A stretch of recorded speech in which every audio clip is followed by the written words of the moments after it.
Nah, kalau dari Jabar Quick Response nih Pak Bambang, melihat kolaborasi-kolaborasi yang sudah dilakukan dari JKR dengan beberapa pihak di hari ini temanya mengenai anak yatim.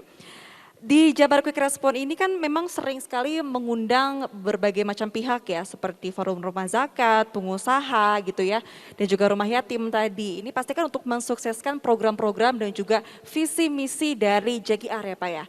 Nah sebetulnya dengan adanya keterlibatan ini sebetulnya yang diharapkan dari kolaborasi yang banyak ini, apa sih Pak benang merahnya itu untuk harapan dari JKR ini? Baik, jadi kan Pak Gubernur itu mengatakan permasalahan Jawa Barat tidak akan diselesaikan kalau diselesaikan oleh APBD. Jadi kalau anggaran Pemprov saja itu tidak akan bisa menyelesaikan permasalahan, apalagi kebutuhan primer, permasalahan primer. Jadi kalau di piramid itu masalah primer itu paling bawah, paling banyak gitu. Nah, jadi itu ditegakkan tidak akan bisa selesai. Makanya ada yang disebut dengan pentahelix, akademisi, bisnis, government, media, komunitas. Nah ini kita dengan media bagian dari kolaborasi. Nah kolaborasi 5 ini yang yang harus bahu-membahu menyelesaikan seluruh permasalahan di Jawa Barat. Karena masalah kemiskinan, masalah orang susah sekolah, masalah pendidikan, orang yang masih mungkin lapar jarang lah ya. Tapi yang susah-susah itu masih banyak gitu. Apalagi awal saya berdiri itu yang hutang online, itu sampai ada yang tidur di Masjid Al-Mutakin nungguin dibayarin sama JKR pada awal-awal.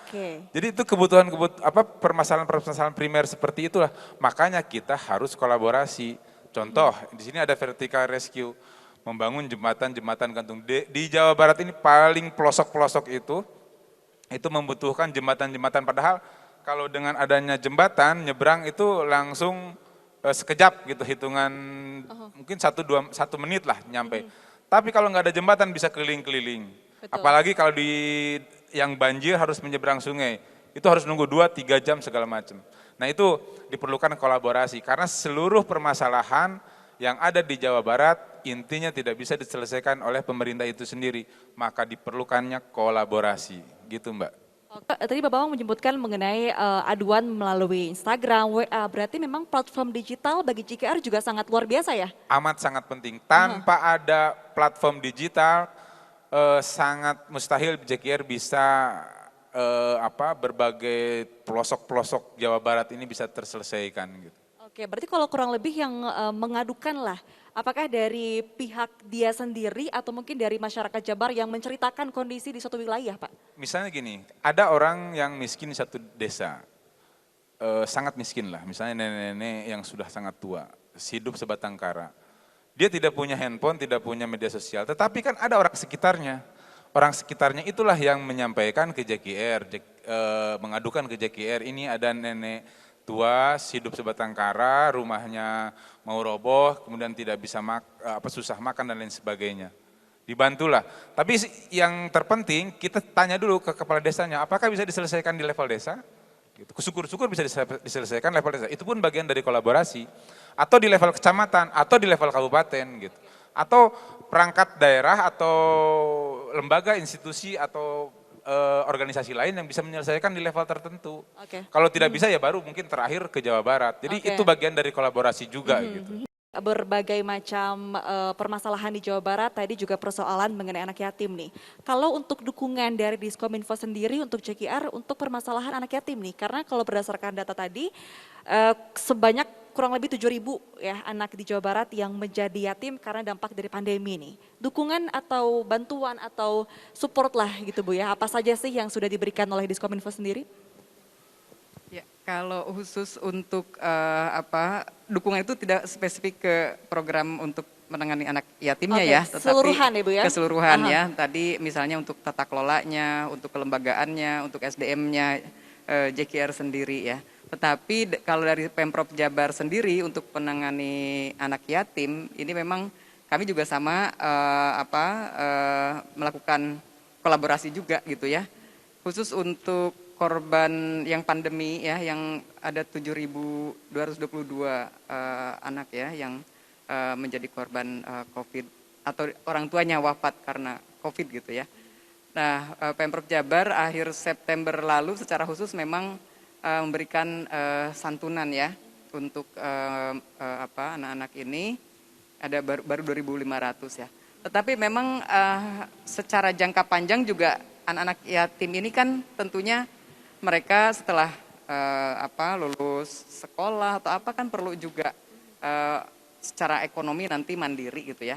Nah, salah satu yang dilakukan Pemprov Jabar adalah melakukan pelatihan coding ya, agar mereka nanti bisa masuk ke dunia kerja yang IT gitu ya. Jadi namanya Jabar Coding Camp. Ini juga mendapatkan dukungan dari Bank Jabar ya, dari BJB ya, Bank Jabar Banten juga. Dan ini sudah 2 angkatan. Ini khusus emang untuk anak-anak yatim. Oke, Jadi, Jabar Coding Camp tadi ya, dia. namanya Jabar Coding Camp. Ini dikelolanya oleh Jabar Digital Service yang JDS ini ya. Nah ini sudah di atas 1000-an lah ya pesertanya. Dan itu memang untuk anak-anak yatim dikhususkan gitu ya. Terutama misalnya anak-anak yang lulusan SMA atau SMK untuk mengembangkan diri dan tentunya untuk mendapatkan pekerjaan di dunia IT, tidak hanya di Indonesia, mungkin bisa saja dia ke perusahaan-perusahaan multinasional atau bisa juga dia secara mandiri juga bisa untuk mengembangkan misalnya perusahaan-perusahaan startup misalnya seperti itu. Oke, berarti itu salah satu upaya juga untuk memastikan masa depan dari para anak yatim di Jawa Barat sendiri ya. Sebetulnya tantangan yang paling sering dirasakan nih, apalagi kita semua menginginkan bahwa anak yatim ini memiliki ruang untuk bisa tumbuh dan juga berkembang sesuai dengan harapan kita menjadi berguna bagi bangsa ini Pak. Apa sih tantangannya sebetulnya? Ya, baik. Tantangan yang paling besar sebetulnya untuk anak-anak yatim itu adalah bagaimana kepercayaan diri terutama ya, kepercayaan diri anak-anak. Karena memang walau bagaimanapun dengan ketidakadaan salah satu orang tua ini cukup berpengaruh kepada tumbuh kembang anak, terutama di sisi psikologisnya. Mereka kadang mungkin merasa iri gitu ya dengan teman-teman yang lainnya masih mempunyai orang tua yang lengkap. Mungkin situasi sebentar lagi mungkin kita bersukaria menyambut Lebaran. Mereka yang sebelumnya dengan orang tuanya, dengan ayahnya, nanti Lebaran tidak ketemu lagi dengan ayahnya. Nah, situasi seperti ini yang mungkin bertahun-tahun dialami dan cukup membentuk kepercayaan diri yang semakin menurun. Nah, oleh karena itu tantangan ini harus kita selesaikan. Pertama, kita harus memberikan motivasi kepada anak-anak. Kalau kita sebagai seorang Muslim, kita mengetahui bersama bahwa Rasulullah itu adalah orang yang yatim dan juga yang piatu. Tapi bagaimana Rasulullah bisa memiliki memiliki kemampuan yang luar biasa, memiliki semangat juga yang luar biasa, sehingga sekarang dikenang oleh miliaran manusia gitu ya. Nah, ini menjadi hal yang cukup penting. Nah, oleh karena itu support dari kami juga, kita memberikan seluruh kebutuhan hidupnya, karena kita ada beberapa pola asuhnya ya. Pola asuh yang pertama kita adalah dengan tinggal di asrama, yang kedua itu masih bersama dengan orang tuanya, dan yang ketiga kita berkolaborasi dengan institusi-institusi sosial dan juga pendidikan. Jadi kita kerjasama dengan panti asuhan yang lain.